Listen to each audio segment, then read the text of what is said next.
हनुमान जी का जन्म कोई साधारण घटना नहीं था। ये एक दिव्य चमत्कार था। अंजना माता ने वर्षों तक कठोर तपस्या की थी। उनकी भक्ति से प्रसन्न होकर वायुदेव प्रकट हुए और अपने तेज और बल का अंश प्रदान किया। तभी जन्म हुआ एक ऐसे बालक का जिसमें अपार शक्ति और देवताओं जैसा साहस था। यही थे बाल हनुमान। जन्म लेते ही जिनकी शक्ति ने सारी सृष्टि को चौंका दिया। पार्ट 2 में जानिए जब बाल हनुमान ने सूर्य को फल समझ लिया। कमेंट में लिखिए जय बजरंगबली। क्या आप जानते हैं, बाल हनुमान जी ने सूर्य को फल समझ लिया था और वो सीधा आसमान की तरफ उड़ पड़े। देवता घबरा गए क्योंकि वो सूर्य देव की ओर बढ़ रहे थे। इंद्रदेव को लगा ये अनर्थ कर देगा। उन्होंने वज्र चलाया और बाल हनुमान जी मूर्छित होकर नीचे गिर पड़े।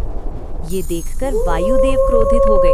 उन्होंने पूरी सृष्टि की हवा रोक दी। चारों तरफ सन्नाटा छा गया। तब देवताओं को समझ आया ये बालक साधारण नहीं है। अब पार्ट 3 में देखिए देवताओं ने हनुमान जी को कौन-कौन से वरदान दिए। कमेंट में लिखो जय बजरंगबली। वायुदेव ने जब पूरी सृष्टि की हवा रोक दी तब देवता घबरा गए। चारों तरफ सन्नाटा छा गया, सांसें थम गईं। तब ब्रह्मा जी प्रकट हुए और बोले, ये बालक साधारण नहीं, ये तो स्वयं महाशक्ति है। देवताओं ने मिलकर वायुदेव से विनती की और बाल हनुमान जी को वरदान देने लगे। ब्रह्मा जी ने कहा, तुम अजर अमर रहोगे। इंद्रदेव बोले, अब वज्र भी तुम्हें हानि नहीं पहुंचा सकेगा। सूर्य देव ने दिया तेज और ज्ञान का वरदान। वरदान मिलते ही बाल हनुमान जी जाग उठे और उनकी शक्ति कई गुना बढ़ गई। अब पार्ट 4 में देखिए हनुमान जी की सबसे बड़ी शरारत। कमेंट में लिखो जय बजरंगबली।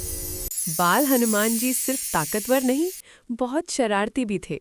कभी गांव में मस्ती तो कभी ऋषि मुनियों के आश्रम में भी हंगामा। एक दिन हनुमान जी ने आश्रम में ऐसी शरारत कर दी कि तपस्या कर रहे ऋषियों का ध्यान टूट गया। ऋषि बहुत क्रोधित हो गए और बोले, ये बालक अपनी शक्ति का गलत उपयोग कर रहा है। फिर ऋषियों ने हनुमान जी को श्राप दे दिया, तुम अपनी ही शक्ति भूल जाओगे और जब तक कोई तुम्हें याद न दिलाए तुम्हें अपनी असली ताकत याद नहीं आएगी। हनुमान जी चुप हो गए, लेकिन यही श्राप आगे चलकर उन्हें महावीर बना